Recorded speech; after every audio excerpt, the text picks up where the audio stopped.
Why are all the cards declined? They're sitting at the table embarrassed. Fix this right now. My mom screamed into the phone. Her voice was shaking, like her world had just cracked open. My name is Lauren Avery. I'm 31. And if you think you know how this ends, stay tuned. Because sometimes silence is the most expensive answer in the world. I was sitting in the departures lounge at JFK, sipping a cold iced latte, watching morning flights take off through the glass, when her calls started flooding in. 36 missed calls in 7 minutes.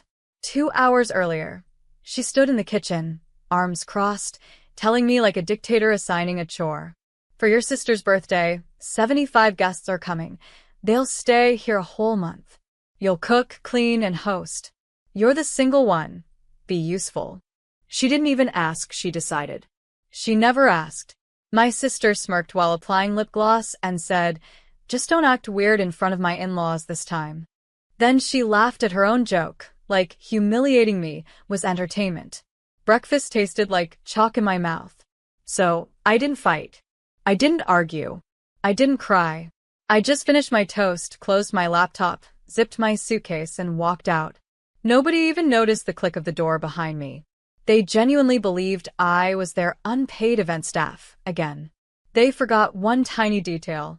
This house, the one they were about to host 75 people in, is under my name. Utilities? My autopay. Grocery account? My card. Restaurant reservation deposit? My card.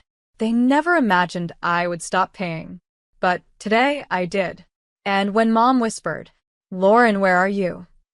I smiled because this time the consequences were not mine. Mom's voice fractured through the speaker. "Lauren, they're looking at me. The manager is standing right here. He's saying the bill is overdue. Please, please say you didn't do this to us." Funny how the same woman who raised her hand at me for saying no to chores suddenly learned how to say please. But I didn't respond. I dropped the call. Because this moment, this exact humiliation was earned. Let's rewind to yesterday evening, the moment before everything snapped. They had a family group meeting about my money, while I was sitting right there at the table like a ghost. Mom said, "We shouldn't use our own cards.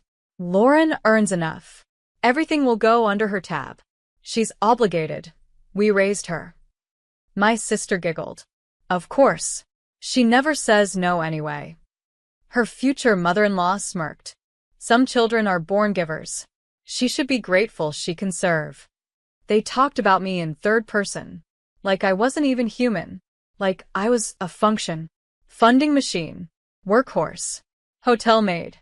None of them noticed that I was staring directly at them, memorizing every word while pretending to stir my soup. I didn't slam the chair. I didn't storm upstairs. I didn't threaten them. I simply went to my room afterward, sat in the dark for 1 hour, letting the silence shape my decision. And then I canceled every single autopay one by one, methodically, without emotion. Electric, water, internet, cleaning service, grocery deliveries, the restaurant deposit. Every line item that quietly ran through my bank gone. So now 75 guests were sitting in a restaurant stunned. And Mom was finally realizing what happens when the quiet one stands up. Mom tried again, but this time she didn't yell. Her voice was tiny, brittle, like her throat was full of needles. "Lauren, sweetheart, where are you? Just tell me where you are. We can fix this. Your sisters-in-laws are furious. Your uncle said he might call the police." I set my phone screen down and let it vibrate against the airport bench. I didn't owe them a rescue. Not this time. Not ever again. A year ago, I would have run back like a firefighter to a burning house, trying to save everyone but myself. Not anymore. Not after what happened when I needed them. Last winter, when I got pneumonia, I called Mom coughing all night, asking if she could stay with me just one evening. She said, "I'm not your nurse. You're grown. Handle it." My sister posted Instagram stories from a spa that day while I lay under blankets shaking, fever hallucinating, alone. And when I recovered, they still expected fresh groceries stocked every Sunday and full refrigerator during their visits. That's when I learned. Love without respect is just free labor. So this time I didn't feel guilty. No shaking hands. No second guessing. No panic.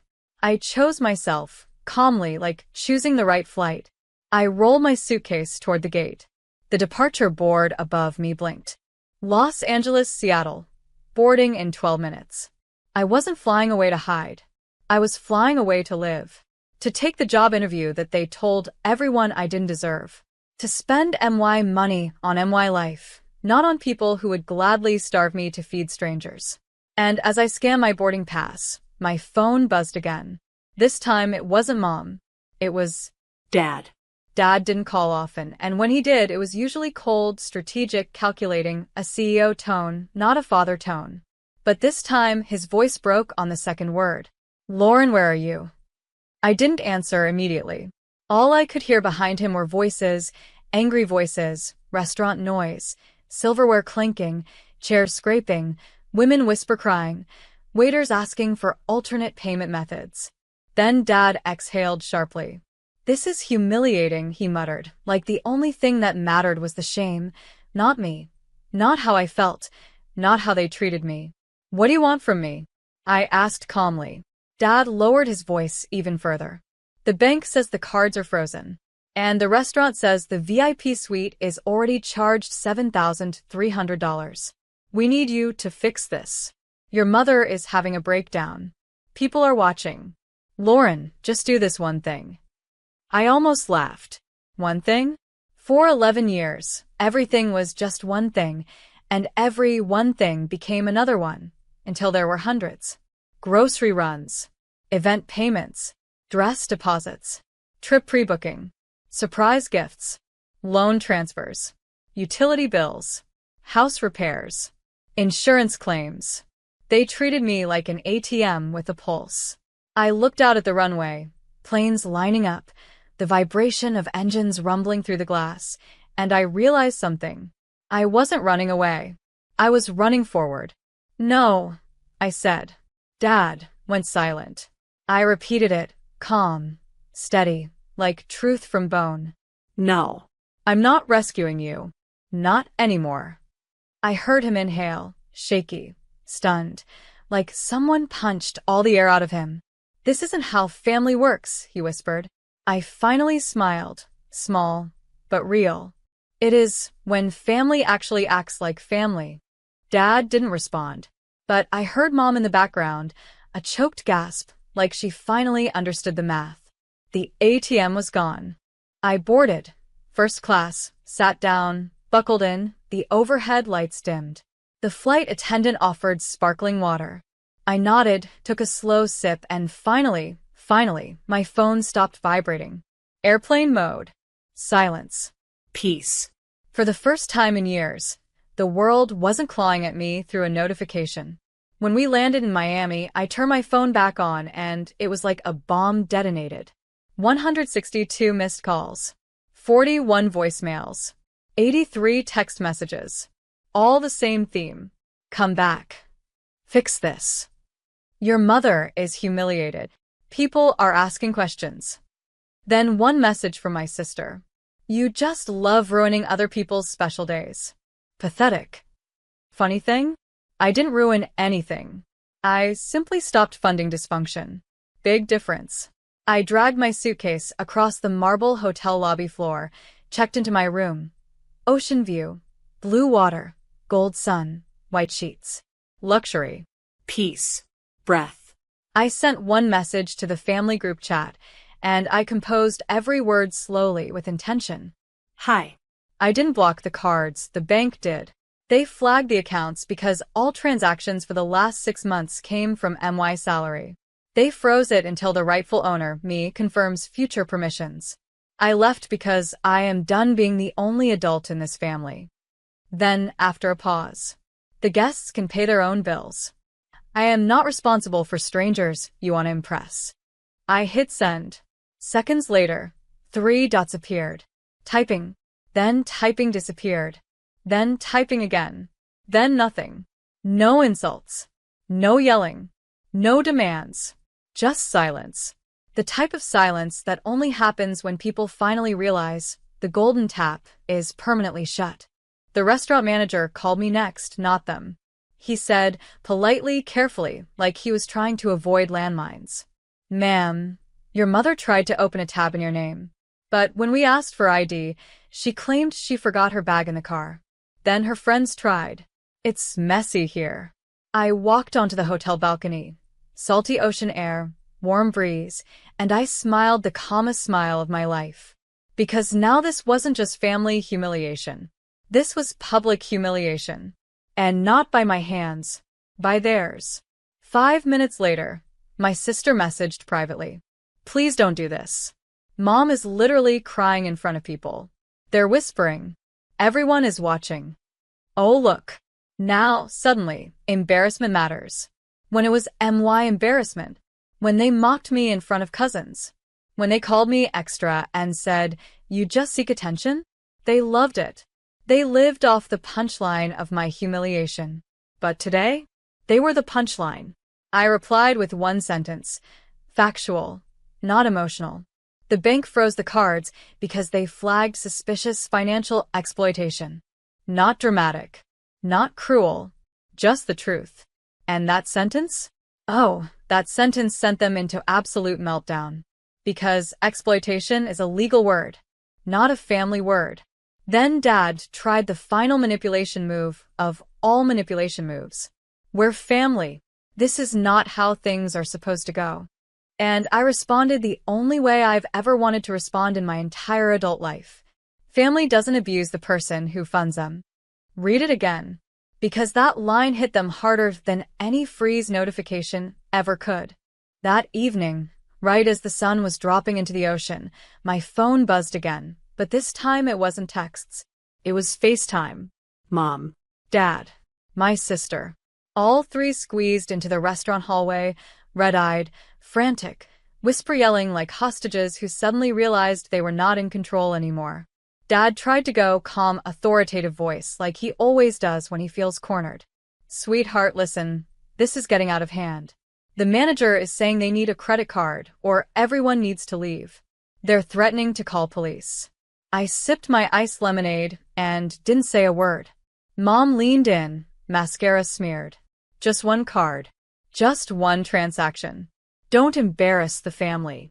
Please. She finally said the real word. Embarrass. I tilted the phone slightly so they could see the hotel view behind me, the infinity pool, the ocean, the nightlights, the life I built without them. Then I said my calmest sentence of the entire story. You were the ones who told me last month that I only exist to serve the family. I took you literally. Since I don't serve anymore, you don't get to spend anymore. They panicked. My sister slammed her hand against the wall off-screen. You're doing this out of revenge. No. No. This wasn't revenge. This was boundaries.